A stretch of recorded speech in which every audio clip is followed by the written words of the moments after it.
Hello students, तो देखिए हमारे सीबीएसई क्रैश कोर्स में आज हम लोग स्टार्ट करने वाले हैं अपना एक और इम्पॉर्टेंट चैप्टर। बहुत ज़्यादा इंपॉर्टेंट तो नहीं है, लेकिन ये पार्ट है डी एंड एफ ब्लॉक का। तो एफ ब्लॉक हम आज लोग शुरू करने वाले हैं, डी ब्लॉक हम कवर कर चुके, तो बहुत रेयरली क्वेश्चन इससे पूछे जाते हैं, बट स्टिल देखें एफ ब्लॉक एलिमेंट्स, वो एलिमेंट्स जिनमें last electron F sub shell में एंटर करता है, उन्हें हम लोग एफ ब्लॉक एलिमेंट्स बोलते हैं। तो हमारे पास यहाँ पे दो सीरीज चलती है, lanthanoid series and actinoid series. तो 58 से लेकर 71 तक के जो एलिमेंट्स हैं उन्हें हम लोग लेंथेनॉइड्स के नाम से जानते हैं, और 90 से लेकर 103 तक के जो एलिमेंट्स हैं उन्हें हम लोग एक्टिनॉइड्स बोलते हैं। और आप ध्यान रखना, lanthanoids and actinoids all belong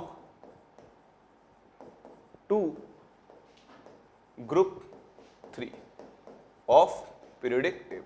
चाहे लेंथेनॉइड्स हैं चाहे एक्टिनॉइड्स हैं, सभी के सभी पीरियोडिक टेबल के थर्ड ग्रुप को बिलोंग करते हैं। ठीक है, तो इनमें जो लास्ट इलेक्ट्रॉन एंटर करता है वो n-2f सब शेल में एंटर करता है। तो इन्हें हम लोग इनर ट्रांजिशन एलिमेंट्स के नाम से भी जानते हैं, क्योंकि ट्रांजिशन एलिमेंट्स में लास्ट इलेक्ट्रॉन n-1d में एंटर करता था। यहाँ पे इलेक्ट्रॉन्स किस में एंटर करते हैं? n-2f में एंटर करते हैं। तो जो मैं आपसे कह रहा था, मैंने आपके लिए लिखा हुआ भी है, इस पर आप ध्यान दें। This belong to the third group of periodic table. Okay, तो पहले हम लोग बात करेंगे अबाउट लेंथेनॉइड्स, जो कि 4f सीरीज है, जहां पे लास्ट इलेक्ट्रॉन 4f सब शेल में एंटर करता है। So electronic configuration, the atoms of these elements have electronic configuration with 6s2 common but with variable occupancy of 4f level. तो 6s2 सभी में कॉमन होता है, लेकिन 4f और 5d दो ऑर्बिटल्स होते हैं, one is 4f and other one is 5d। उनके बीच में इलेक्ट्रॉन्स अलग अलग तरीके से फिल हो सकते हैं।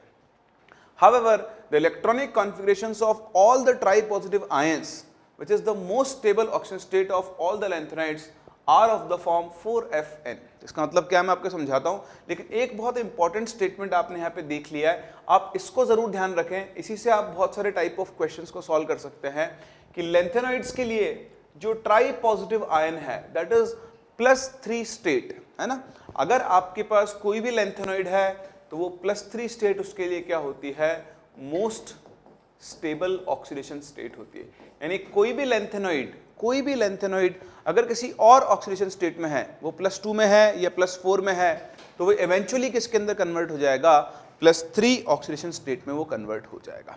तो इस चीज का आप जरूर ध्यान रखें। तो देखें, ये आपके लेंथेनॉइड्स हैं, एटॉमिक नंबर 57 से स्टार्ट होता है। लेंथेनम लेंथेनॉइड नहीं है, नॉट ऑल लेंथेनॉइड, लेकिन ये सीरीज यहां से शुरू होती है, इसलिए इसको यहां पे लिखा गया है। एक्चुअली लेंथेनॉइड 58 से लेकर 71 तक होते हैं।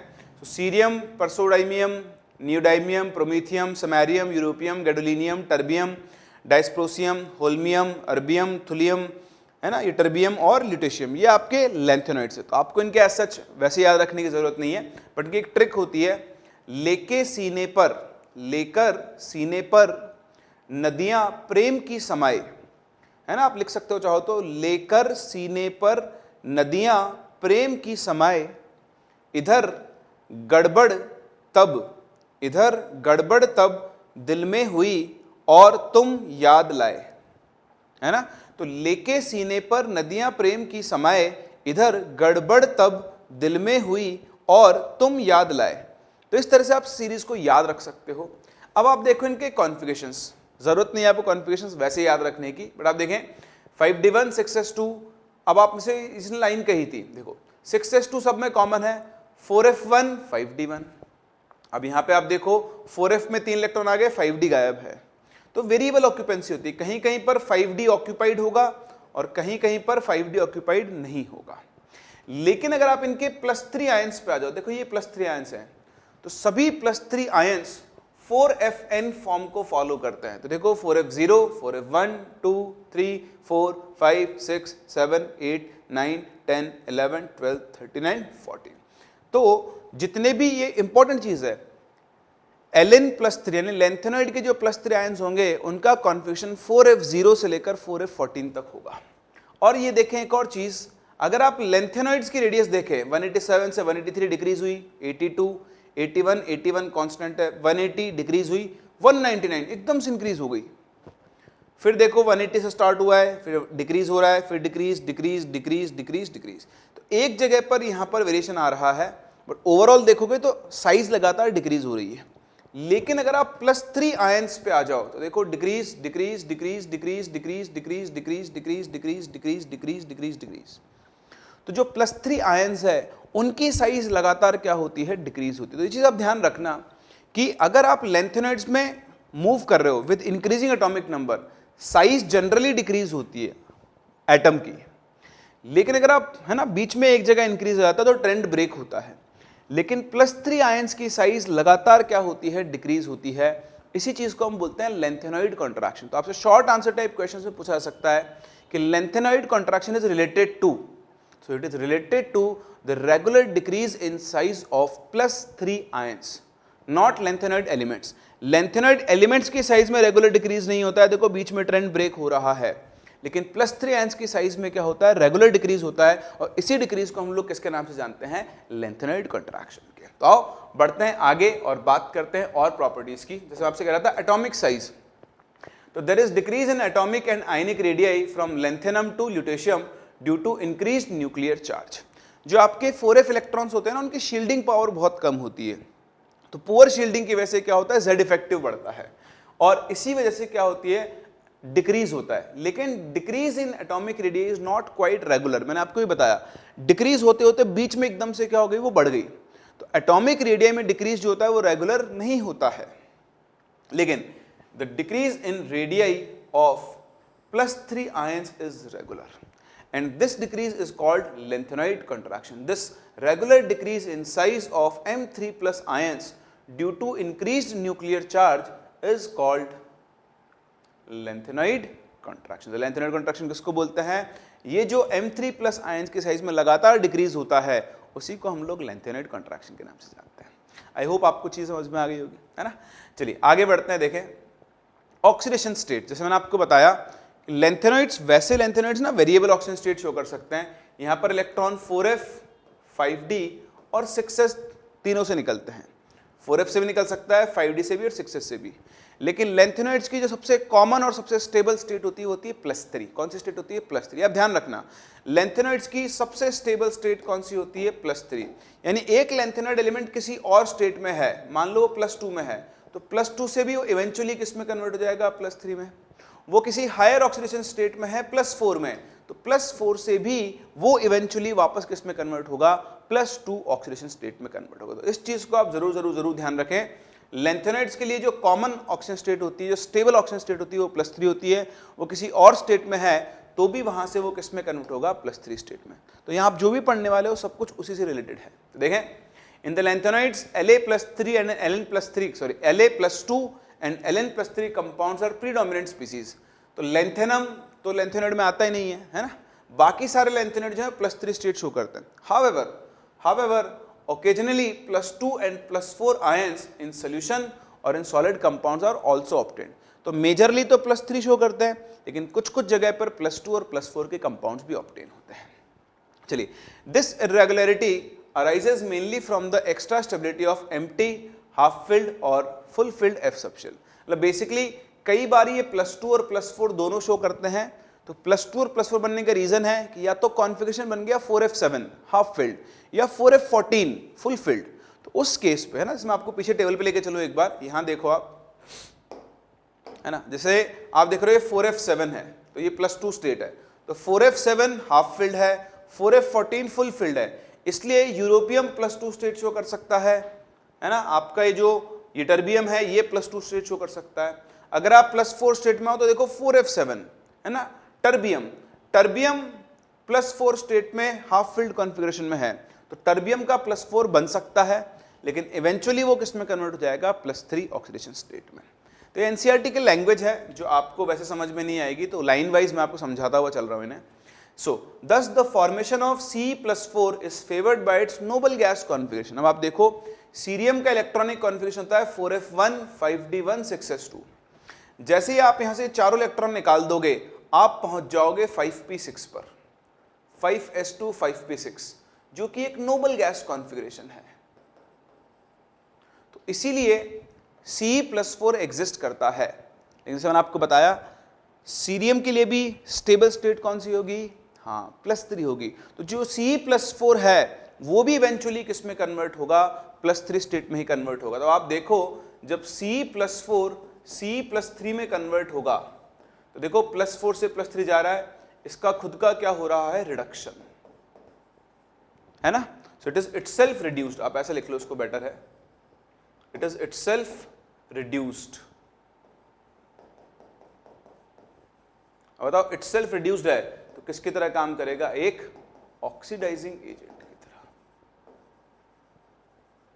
किसकी तरह काम करेगा, ऑक्सीडाइजिंग एजेंट की तरह काम करेगा। तो ध्यान रखना, दैट इज वाई लिखा हुआ भी देखो, ये रहा, it is a strong oxidant reverting to common +3 oxidation state. तो आपको पहले बोल चुका हूं, एक चीज याद रखनी है, लैंथेनॉइड्स के लिए +3 ऑक्सीडेशन स्टेट सबसे ज्यादा स्टेबल है। वो किसी भी हायर स्टेट में हो या किसी भी और स्टेट में हो, वापस से किस में कन्वर्ट हो जाएगा, +3 में। चलिए ऐसे ही देखें, EU+2, मैंने आपको भी टेबल बताया था, क्योंकि उसका कॉन्फ़िगरेशन क्या आ रहा है, 4f14 आ रहा है। तो EU+2 is formed by losing the 2s electrons, sorry half filled आ रहा है 4f7, वो यटरबियम का आता है, and its F7 configuration accounts for the formation of this ion. However, EU+2 is a strong reducing agent, changing to +3 common oxygen state. हाँ ठीक है, EU+2 बनता है क्योंकि इसका हाफ फिल्ड इलेक्ट्रॉनिक कॉन्फ़िगरेशन होता है, इसलिए स्टेबल है, लेकिन अल्टीमेटली ये भी किस में कन्वर्ट हो जाएगा, EU+3 में। अब देखो +2 से +3 जाने में ये इटसेल्फ क्या हो रहा है, ऑक्सीडाइज्ड। बताओ इटसेल्फ ऑक्सीडाइज हो रहा है तो किसकी तरह काम करेगा, एज रिड्यूसिंग एजेंट ये काम करेगा। चलिए सिमिलरली YB+2 F14 कॉन्फ़िगरेशन है, लेकिन अल्टीमेटली वो भी किस में कन्वर्ट होगा, +3 में कन्वर्ट होगा, और वो भी किसकी तरह काम करेगा, रिड्यूसिंग एजेंट की तरह। यानी अब सिंपल है, अगर आपको बात समझ में आती है तो रटने की जरूरत नहीं है, लेकिन हाँ +2 वाले जितने भी हैं लैंथेनॉइड्स के लिए वो +3 में कन्वर्ट होंगे, तो खुद ऑक्सीडाइज होंगे, रिड्यूसिंग एजेंट की तरह काम करेंगे। +4 वाले +3 में कन्वर्ट होंगे, खुद रिड्यूस होंगे और ऑक्सीडाइजिंग एजेंट की तरह काम करेंगे। देखें TB+4 वापस से किस में कन्वर्ट होगा, +3 में, किसकी तरह काम करेगा, ऑक्सीडाइजिंग एजेंट की तरह। The behaviour of samarium is very much like europium, exhibiting both +2 and +3 oxidation state. इसका ऐसा कोई स्टेटमेंट का मतलब नहीं है, पर एक चीज आपने यहाँ पे सीखी कि लैंथेनॉइड्स के लिए सबसे स्टेबल स्टेट कौन सी होती है, यस +3 होती है। चलिए आगे बढ़ते हैं, जनरल कैरेक्टरिस्टिक की बात करते हैं, ये सिंपल है, आप पढ़ते जाएं। All the lanthanoids are silvery white soft metals and tarnish rapidly in air. तो एयर के साथ रिएक्ट करके उनके ऑक्साइड्स बनाते हैं, इसलिए रैपिडली क्या होते हैं, टार्निश होते हैं। Many trivalent lanthanoid ions are colored both in the solid state and in aqueous solution. ठीक है, ध्यान देना, many trivalent lanthanoid ion, all नहीं many। आपसे एक क्वेश्चन पूछ सकता है ट्रू फॉल्स में भी कि कौन सा स्टेटमेंट फॉल्स है, तो आप ध्यान रखना सारे लैंथेनॉइड्स कलर्ड नहीं होते हैं, most of them are coloured, but वो लैंथेनॉइड जिनके पास कोई अनपेड इलेक्ट्रॉन नहीं है वो कलर्ड नहीं होते हैं। ठीक है, so many trivalent lanthanoid ions are coloured both in the solid state और in aqueous solutions. Colour of these ions may be attributed to the presence of f electron. तो जब भी अनपेड इलेक्ट्रॉन होगा आयन आपका coloured होगा। Neither La3+ nor Lu3+ ion shows any color but the rest do so। ऐसे मैं बता भी रहा था आपको, सारे कलर्ड नहीं होते हैं but most of them coloured होते हैं। Lu3+ का कॉन्फ़िगरेशन आता है 4f14, उसके पास एक भी अनपेड इलेक्ट्रॉन नहीं है, इसलिए वो कैसा होता है, कलरलेस होता है। चलिए केमिकल प्रॉपर्टीज की बात करें तो ये हाईली रिएक्टिव मेटल्स होते हैं, इनकी रिएक्टिविटी मैग्नीशियम एल्यूमिनियम के लेवल की होती है, तो आप पढ़ते जाएं। In their chemical behaviour in general the earlier members of the series are quite reactive similar to calcium, but with increasing atomic number they behave more like aluminium. तो देखिए रिएक्शंस, तो इसके रिएक्शन में ज्यादा कुछ है नहीं, आप ये चार्ट देख सकते हैं, एनसीईआरटी में दिया हुआ है, नॉर्मल मेटल्स की तरह बिहेव करता है। आप देखो Ln+3 स्टेट शो करता है, तो जब आप इसकी रिएक्शन एसिड से करवाओगे तो हाइड्रोजन निकलेगी, जैसे एल्कली मेटल्स की रिएक्शन जब आप एसिड से करवाते हो तो हाइड्रोजन रिलीज करते हैं।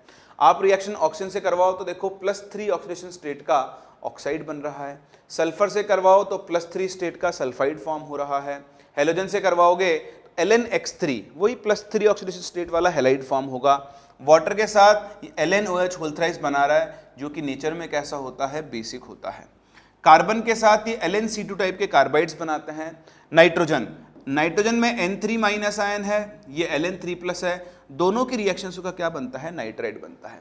तो इनकी रिएक्शन सिमिलर होती हैं एल्कली मेटल्स की तरह। आप सोडियम की रिएक्शन HCl से करवाओ आपको हाइड्रोजन मिलेगी, आप लैंथेनॉइड मेटल की रिएक्शन HCl से करवाओ तो भी आपको हाइड्रोजन मिलेगी, है ना। ऐसे ही क्योंकि +3 वाला है तो हम एल्यूमिनियम का एग्जांपल लेके चलते हैं। Al3+ की रिएक्शन आप हेलोजन से करवाओ क्लोरीन से तो AlCl3 मिलता है, यहाँ आपको LnCl3 मिल जाएगा। सिमिलर रिएक्शंस है, ज़्यादा कुछ आपको इसमें याद रखने की ज़रूरत नहीं है ना। बस एक बार आप इस चार्ट को देख सकते हो, जैसे नॉर्मल एल्कली मेटल्स रिएक्ट करती हैं वैसे आपके लैंथेनॉइड्स भी रिएक्ट करते हैं। चलिए फिर चलते हैं एक्टिनॉइड्स के ऊपर। तो जो आपकी अगली सीरीज है वो एक्टिनॉइड्स की है। तो ये एक्टिनॉइड्स हैं, जैसे लैंथेनॉइड्स होते हैं, सिमिलर बिहेवियर एक्टिनॉइड्स का होता है ना। और ये इनका पूरा सीरीज वही 14 एलिमेंट्स है 90 से लेकर 103 तक, ठीक है ना। फिर देखो वही डिक्रीज अगर आप देखोगे तो +3 आयंस के लिए साइज रेगुलरली डिक्रीज हो रही है। तो जो रेगुलर डिक्रीज +3 आयंस के लिए होता है उसे हम लोग एक्टिनॉइड कॉन्ट्रैक्शन बोलते हैं। जो लैंथेनॉइड्स में होता है तो लैंथेनॉइड कॉन्ट्रैक्शन, एक्टिनॉइड्स में होता है तो एक्टिनॉइड कॉन्ट्रैक्शन। बाकी आप प्रॉपर्टी पढ़ लें।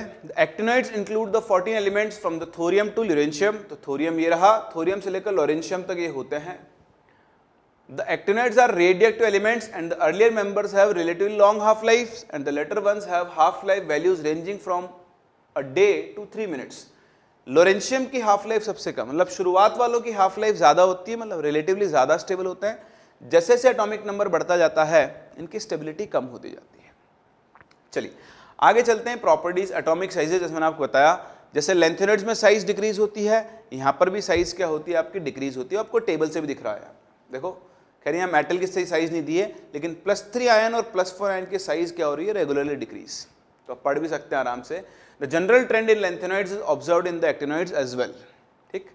There is a gradual decrease in the size of atoms और M3+ ions across the series. This may be referred to as actinoid contraction, similar to lengthenoid contraction. The contraction is however greater from element to element in this series, resulting from poor shielding by 5f electrons. देखो वहां पर जो shielding थी वो 4f electrons की थी, वो nucleus के अंदर होते हैं। 5f इलेक्ट्रॉन न्यूक्लियस से बाहर की तरफ होते हैं, तो उनकी शील्डिंग पावर और कम हो जाती है। तो अगर आपसे कोई पूछे कि लेंथेनॉइड कॉन्ट्रैक्शन और एक्टिनॉइड कॉन्ट्रैक्शन में ज्यादा डोमिनेंट कौन है, तो आपका आंसर होगा एक्टिनॉइड कॉन्ट्रैक्शन, ठीक है ना। क्यों? क्योंकि यहां पर शील्डिंग कौन करवाता है, 5f इलेक्ट्रॉन्स, वहां कौन करवाते हैं, 4f इलेक्ट्रॉन्स। तो 5f इलेक्ट्रॉन्स की शील्डिंग पावर 4f से क्या होती है, ज्यादा होती है। चलिए ऑक्सीडेशन स्टेट, तो जैसे मैंने बताया था जिस तरह से लेंथेनॉइड्स की कॉमन स्टेट +3 होती है, वैसे ही एक्टिनॉइड्स की भी कॉमन ऑक्सीडेशन स्टेट क्या होती है, +3 होती है। लेकिन एक्टिनॉइड्स के लिए +3 स्टेबल स्टेट नहीं होती है।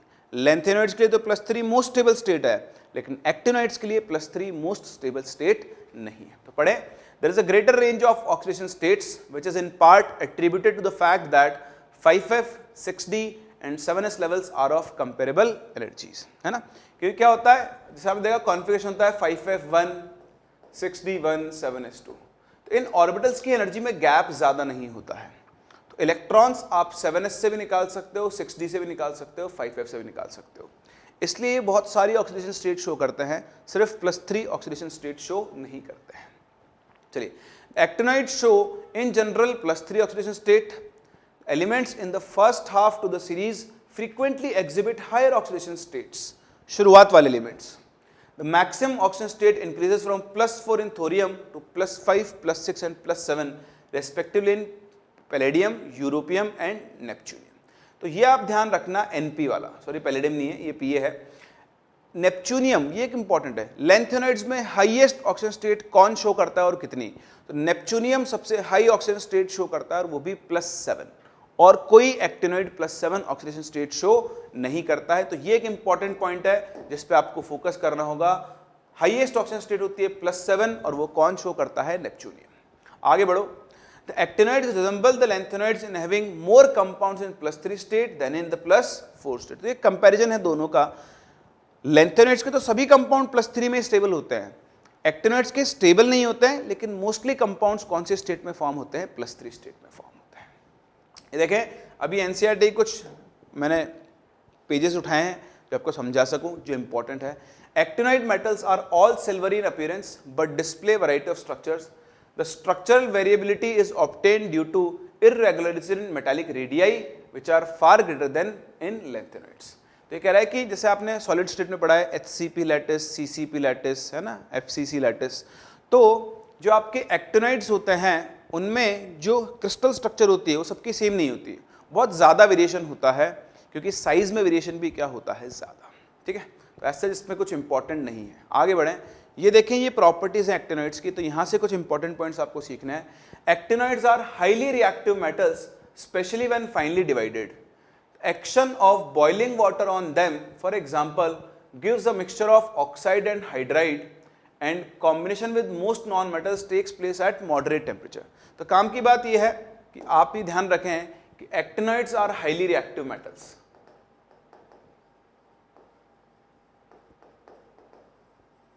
Highly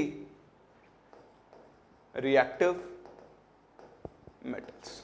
और अगर आपको इस चीज को एक्सप्लेन करना है तो उसका एग्जाम्पल ये है, आप कोई भी एक्टिनोइड मेटल लो, उसकी रिएक्शन वाटर से करवाओ, आपको एक तो उसका ऑक्साइड मिल जाएगा Ac2O3 टाइप का, प्लस आपको उसका हाइड्राइड मिल जाएगा लाइक दिस, ठीक है। Hydrochloric acid attacks all metals but most are slightly affected by nitric oxide owing to the formation of oxide layers. तो देखो दूसरी चीज, like aluminium, chromium, actinoids are rendered passive with HNO3 due to formation of protective oxide layer।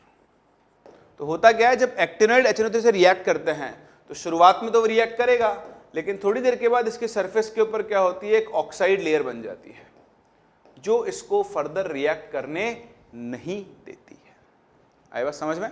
चलिए, magnetic properties ये सब आप पढ़ लो, इसमें कुछ इंपॉर्टेंट नहीं है। So the magnetic properties of the actinoids are more complex than those of lanthanoids, although the variation in the magnetic susceptibility of the actinoids with the number of unpaired 5 electrons roughly parallel to the corresponding result for the lanthanoids। तो ये सच कोई important point नहीं है, छोड़ सकते हो आप इस पैराग्राफ को, ठीक है। इसी तरह देखें, it is quite evident from the behaviour of the actinoids that the ionisation enthalpy of the early actinoids though not accurately known but are lower than for early lanthanoids. आप ध्यान रखना, ये भी एक इंपॉर्टेंट पॉइंट बन गया है कि ionization energy of actinoids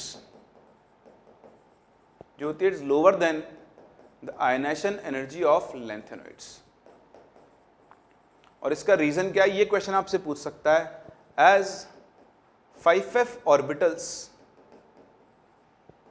lies away from nucleus as compare to 4f orbitals. आप देखो ये न्यूक्लियस है, तो यहां कहीं अगर 4f ऑर्बिटल है, फोर्थ शेल, तो फिफ्थ शेल इससे बाहर होगा।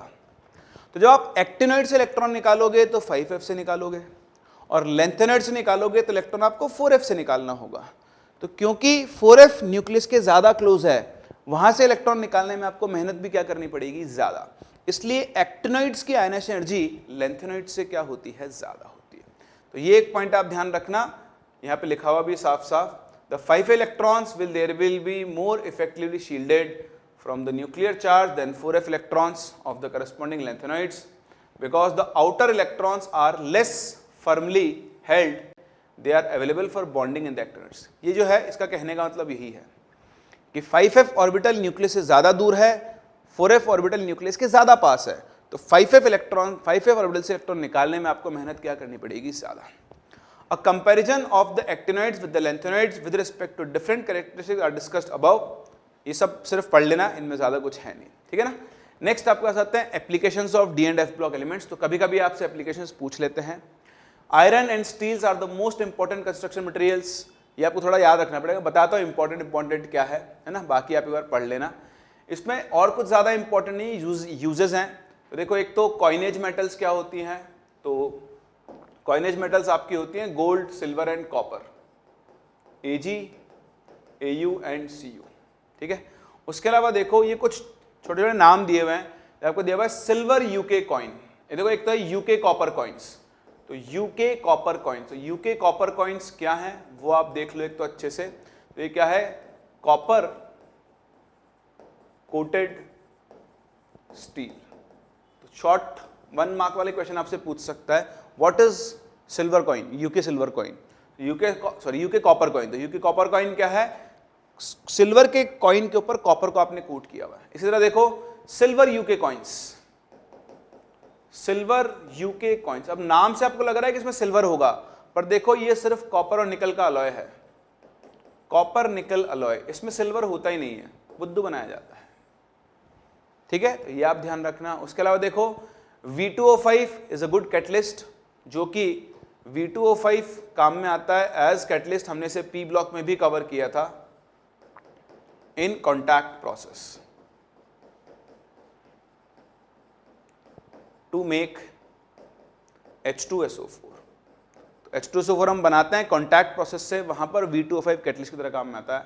ये देखो TiCl4 प्लस ट्राईमिथाइल लेड, इसे हम बोलते हैं Ziegler Natta catalyst, AlCH3 whole thrice. यहाँ पे आप मिथाइल की जगह इथाइल भी यूज कर सकते हो।